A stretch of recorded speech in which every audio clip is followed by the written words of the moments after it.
Hello guys, welcome back to my channel. আজকের ভিডিওতে যে টপিকটা নিয়ে ডিসকাশন করব সেটা হচ্ছে মার্কেট এবং মার্কেটের বিহেভিয়ার নিয়ে। বাট সমস্ত কিছু শুরু করার আগে একটা গল্প দিয়ে শুরু করি।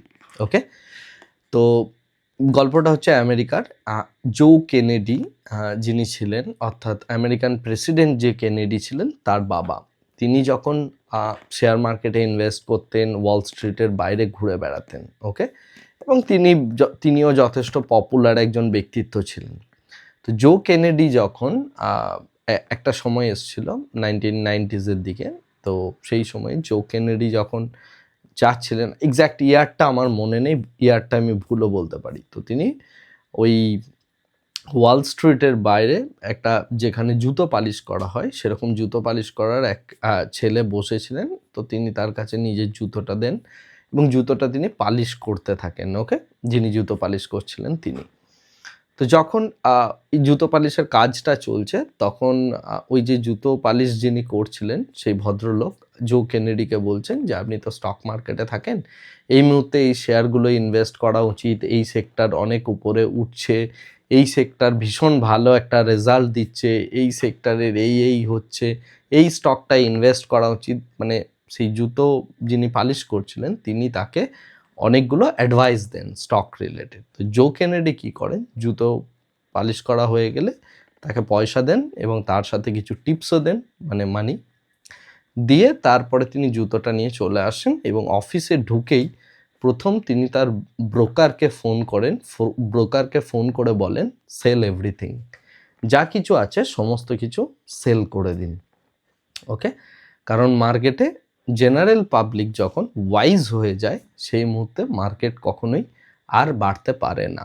ওকে, এবং সেখান থেকে একটা ফ্রেজ এসছে, আমেরিকান বা ইংলিশ একটা ফ্রেজ আছে, যে ফ্রেজটাকে বলা হয় যে when public gets wise the wise get out. Okay, from market actually তার মানে হচ্ছে যে জেনারেল লোক যখন স্টক মার্কেট নিয়ে প্রচুর কথাবার্তা বলেন, সমস্ত কিছু বলেন, তখন অ্যাকচুয়ালি মার্কেটের মধ্যে একটা টপ ফরমেশন হয়।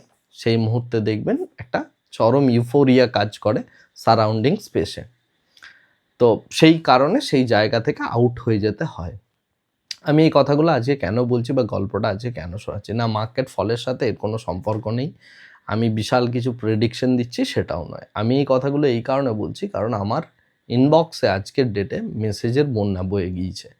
আমার প্রচুর স্টুডেন্ট আছে যাদেরকে আমি দেখাই অ্যাকচুয়ালি যে মার্কেটে কখন টপ ফরমেশন হচ্ছে, বা আমার প্রথম 3টে ক্লাসের মধ্যেই এইটা সাবজেক্ট থাকে যে কোন মুহূর্তে মার্কেট টপ ফরমেশন করছে এবং মার্কেটে ক্র্যাশের একটা পসিবিলিটি তৈরি হচ্ছে, সেটাকে কি করে ডেটা দিয়ে বোঝা যায়। ওকে, তো সেই ক্লাসগুলো দেখে আমার প্রচুর স্টুডেন্ট আছেন যারা আমাকে ফোন করেছেন, মেসেজ করেছেন, এবং ইউটিউবের প্রচুর সাবস্ক্রাইবার আছেন যারা আমার সাথে ফিজিক্যালি মিট করতে এসেছিলেন আজ থেকে 1 মাস আগে, 1.5 মাস আগে, 3 মাস আগে। তারাও প্রত্যেকে প্রচুর মেসেজ করেছেন আজকের ডেটে, because everybody is enjoying the situations, যারা যারা পোর্টফোলিও খালি করেছিলেন। আমি ইউটিউব স্পেসে অনেক কথা বলতে পারি না ওপেনলি, দেয়ার আর সাম রুলস, দেয়ার আর সাম রেস্ট্রিকশন। আমি অতটা অ্যাগ্রেসিভও হতে পারি না, অনেক জায়গায় আমি অ্যাগ্রেসিভ হয়ে যাই। হ্যাঁ, আমি জানুয়ারিতে একটা প্রেডিকশন দিয়েছিলাম ফলের, তার বিহাইন্ডে কী রিজন ছিল সেই রিজনগুলো আমি এক্সপ্লেন করেছিলাম, বাট যুদ্ধটা আসার পরে সেই জিনিসটা সম্পূর্ণভাবে মানে চেঞ্জেস হয়ে যায়।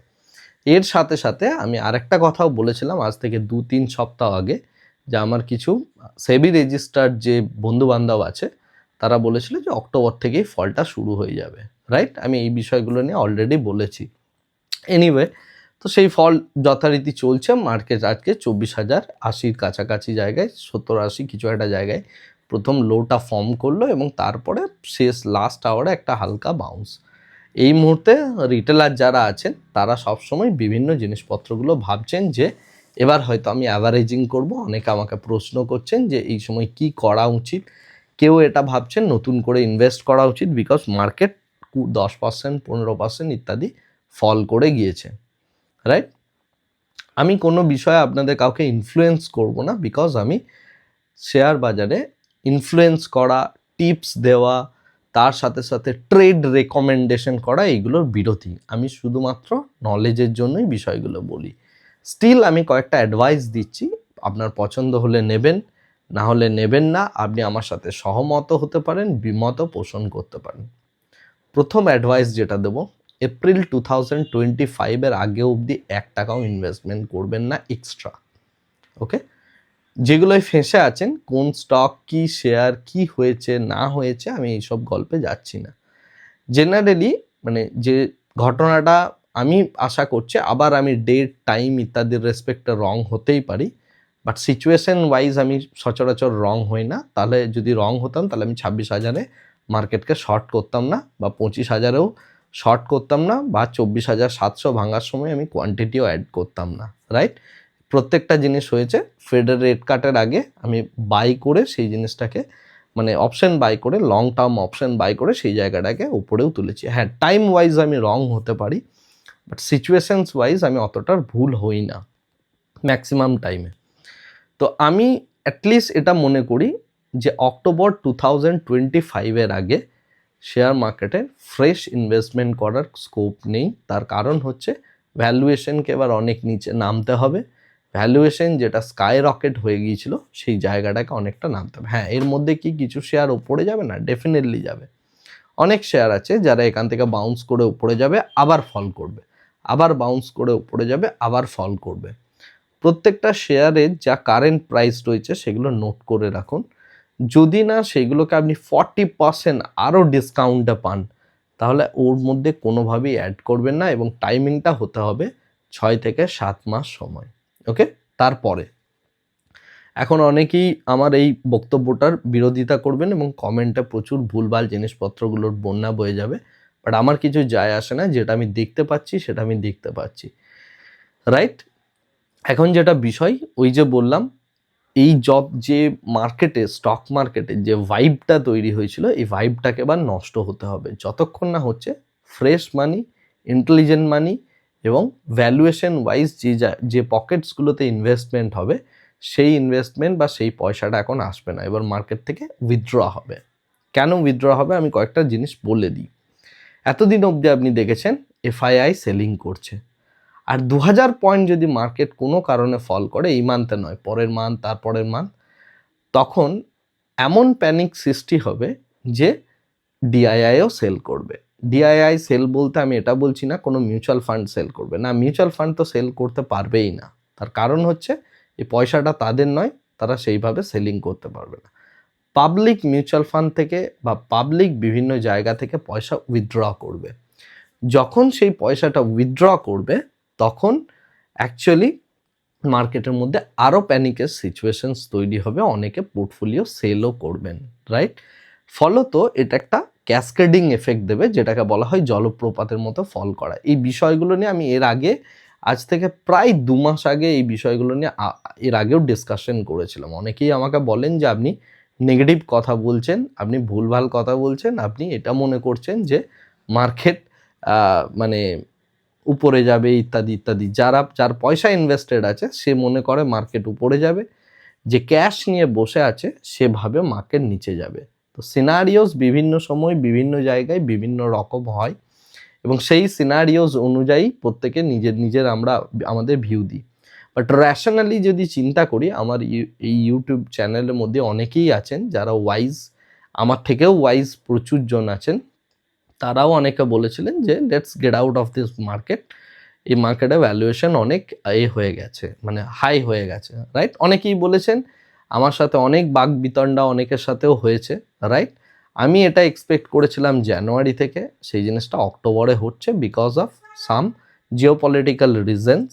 ব্রিক্সের মিটিং বলতে পারেন, ওয়ার বলতে পারেন, আমাদের সেবির যে মানে রুলস রেগুলেশন চেঞ্জেস সেটা বলতে পারেন, তার সাথে সাথে ট্রিমেন্ডাসলি ওভারভ্যালুড একটা মার্কেট, সেই মার্কেটটাকে সম্পূর্ণভাবে কনজিউম করার জন্য এফআইআইরা সেলিংটা করছে। এখন বিষয় হচ্ছে এফআইআই যে সেলিংটা করছে, এফআইআই কিন্তু একজন নয় বা কোনো একটা কান্ট্রির নয়।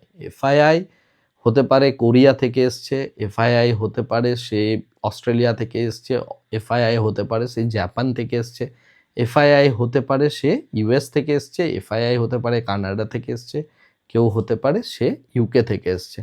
সবাই মিলে সম্মিলিতভাবে যখন একটা মার্কেটকে শর্ট করে, তার মানে ডেফিনেটলি এখানে অনেক বেশি ভ্যালুয়েশন ওয়াইজ খুব বাজে জায়গায় রয়েছে, বা যে জিনিসটা ডেলিভার করার কথা সেই বিষয়টা ডেলিভার করতে পারছে না কোম্পানিরা, নাম্বার 1।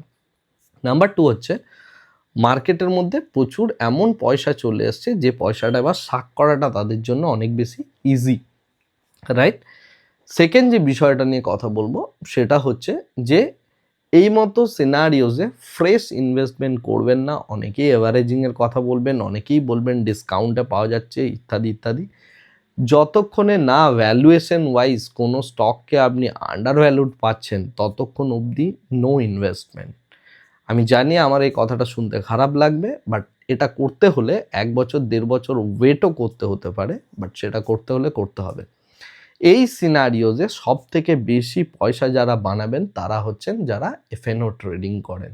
কারণ শর্ট সাইডের একটা মার্কেটকে বা মার্কেটকে শর্ট করতে গেলে এফএনও ছাড়া বা অর্থাৎ ফিউচার অ্যান্ড অপশনস ছাড়া কোনো টুল নেই। এবং শুধু টুলটা পেলেই হবে না, যারা ফিউচার অ্যান্ড অপশনের প্রপার নলেজ নিয়ে নামবেন তারাও এখান থেকে পয়সা বানাতে পারবেন না। সো আমি যেটা বারবার বলছিলাম যে এটা হচ্ছে বুল মার্কেটের একদম সব থেকে টাফ ফেজ। ওকে, ইন্ডিয়া ডেফিনেটলি একটা বুল মার্কেটে আছে, ডেফিনেটলি 20 বছর ডাউন দ্য লাইন ওপরে যাবে।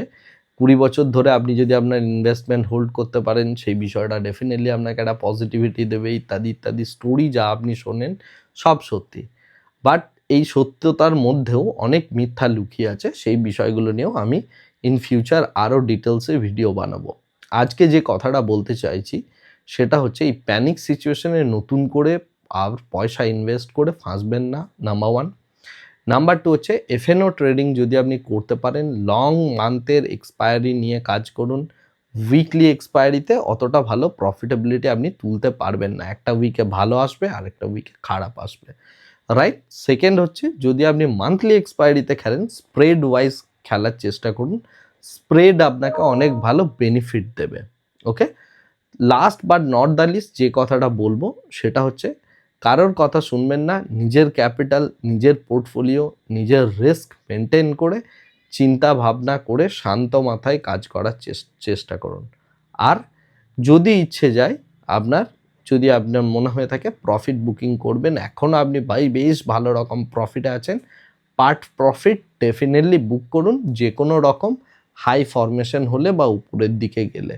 আদারওয়াইজ মার্কেটের সিনারিওস কিন্তু আগামী দিনে আরও খারাপের দিকে হতে পারে। আগামী দিন মানে আমি এটা বলছি না যে পরের সপ্তাহ বা তারপরের সপ্তাহে, আমি মান্থ ওয়াইজ ভিউর কথা বলছি। আমি নেক্সট 6 মাসের, 1 বছরের, 1.5 বছরের কথা বলছি। কারণ বিষয়টা হচ্ছে when public get wise, the wise get out. Thank you very much. Bye bye. Tata.